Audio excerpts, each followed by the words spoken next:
everyone, and welcome to our channel. Today, we are going to take a look at how to create neat finishes when sewing a non-separable zipper for a clean, aesthetic look. Whether for bags, pouches, or cases, a nice zipper finish is essential to add a neat and stylish touch. This technique can also help gain a few centimeters if your zipper is a little short for your project. Let's take a look at why it's a good idea to add finishes to the ends of a zipper. On a bag, the zipper is often caught in the seams at both ends, and you can see small toothless spaces on either side. These gaps prevent over-thickness and that the zipper's slider and stop rings don't get in the way when sewing. On this fanny pack, for example, you can see these spaces. A finish allows you to hide them if you don't like the look as it is. We've done the finishing on this case, so you can see the result. In this video, we'll look at 3 different ways of finishing a zipper, depending on the thickness of the fabric and the look you want to achieve. These options are suitable for both thick and thin fabrics, and you can choose a quick or more elaborate method to suit your preferences.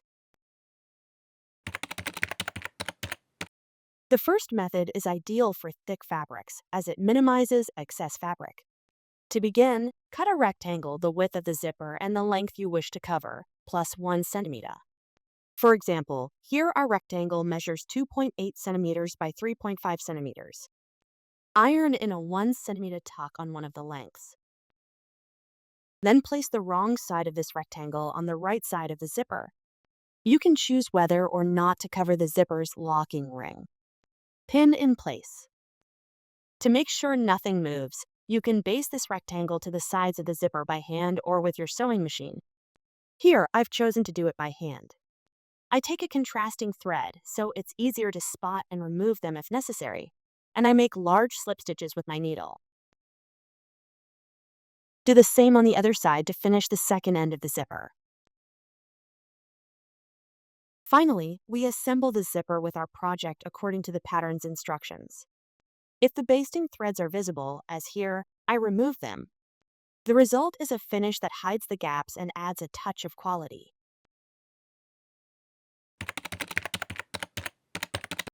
For fabrics that are a little thinner and tend to fray, we prefer to enclose all edges in the seams. Cut a rectangle the width of the zipper and double the length you wish to cover. Here, 3 centimeters by 6 centimeters. Fold this rectangle in half lengthwise. The rectangle is 2.8 centimeters by 5 centimeters. As before, we place the wrong side of this rectangle on the right side of the zipper. It may or may not cover the zipper stop ring. It's up to you. Pin in place. If required, you can also base the sides. This time, I've chosen to do it by machine. I lengthen the machine stitch a little so that the seam is easy to remove if it's visible at the end. Do the same on the other side to finish the second end of the zipper. After that, we can assemble the zipper with our project, following the pattern instructions. If they're visible, remove the basting threads. Here's the result. The 3 raw edges of the fabric are sandwiched between the other seams, creating a clean finish that prevents the fabric from fraying further. If you're working with a rather thin fabric and want to camouflage the gaps without teeth on the right side as well as the wrong side, this more elaborate method will be the most suitable. This technique is the most meticulous, but requires an extra step. We cut 2 rectangles, one in the outer fabric and one in the lining, the width of the zipper and the length we wish to cover plus 1 centimeter. For example, here our rectangles measure 2.8 centimeters by 3.5 centimeters. We mark the seam line on our rectangles, 1 centimeter from the edge of the length.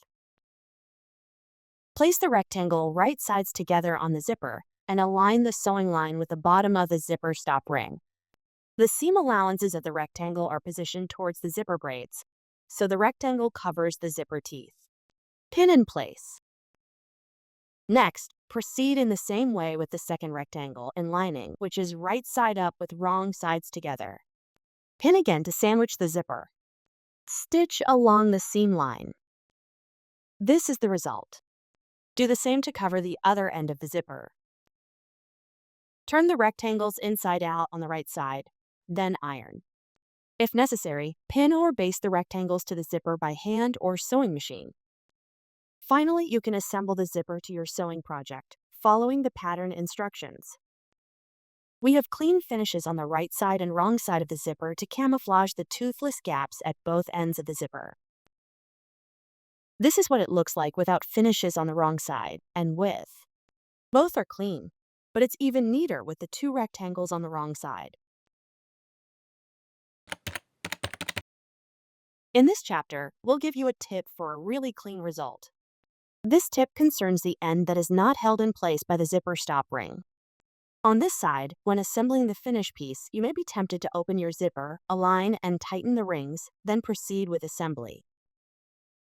In reality, closing the zipper will create a bump, as shown here.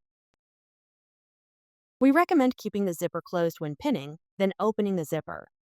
Then stitch. When you close the zipper again, the rings will position themselves more naturally, and you won't end up with a bump.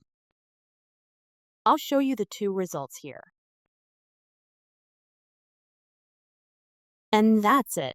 We've explored the different ways of finishing a zipper. We hope you'll find this video useful for your future sewing projects. If you like this tutorial, don't forget to like the video and subscribe to our channel. Happy sewing, and see you soon at Ikatee!